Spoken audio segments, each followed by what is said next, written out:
భయ్య ఇప్పుడే mister Bachchan cinema చూడటం జరిగింది. మిస్టర్ బచ్చన్ స్టోరీ భయ్య ఏంటి అని అంటే ఓన్లీ ఒక ఇన్కమ్ ట్యాక్స్ ఆఫీసర్ అనమాట. ఇన్కమ్ ట్యాక్స్ ఆఫీసర్ ఒకటి స్ట్రిక్ట్గా ఉంటే ఏ రేంజ్లో ఉంటుందో రవితేజ గారు చేసి చూపించారు. మనకి మాస్ మహారాజా పర్ఫార్మెన్స్ అయితే ఒక రేంజ్ ఒక లెవెల్లో ఉంది. నెక్స్ట్ జగపతి బాబు గారి పర్ఫార్మెన్స్ అయితే ఒక లెవెల్లో ఉంది.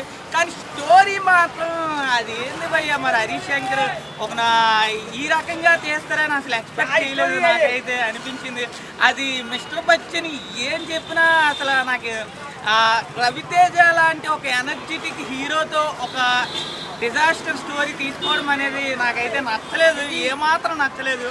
అంటే మిస్టర్ బచ్చన్ గురించి ఇంక చెప్పుకోవాలని అంటే ఓన్లీ ఇన్కమ్ ట్యాక్స్ గురించే ఉంటుంది భయ్య. ఫస్ట్ నుంచి లాస్ట్ దాకా income tax income tax income tax అది ఒకటే చెప్పొచ్చు. సినిమా జగపతి బాబు గారి పర్ఫార్మెన్స్ నెక్స్ట్ దీని గురించే ఉంటుంది. నెక్స్ట్ సిద్ధు జొన్నలగడ్డ వస్తాడు భయ్య. సిద్ధు జొన్నలగడ్డ ఎంట్రన్స్ అయితే మాత్రం ఒక రేంజ్లో ఉంది. అదైతే బాగా హైప్ తెచ్చాడు సినిమాకి అయితే. అదొకటి ప్లస్ పాయింట్ అని చెప్పుకోవచ్చు. మిగతాదంతా దాంట్లో చెప్పుకున్నంత అయితే లేదు భయ్య. మిస్టర్ బచ్చన్ అంటే మిస్టర్ బచ్చన్ అంతే, బచ్చా చేస్తారు.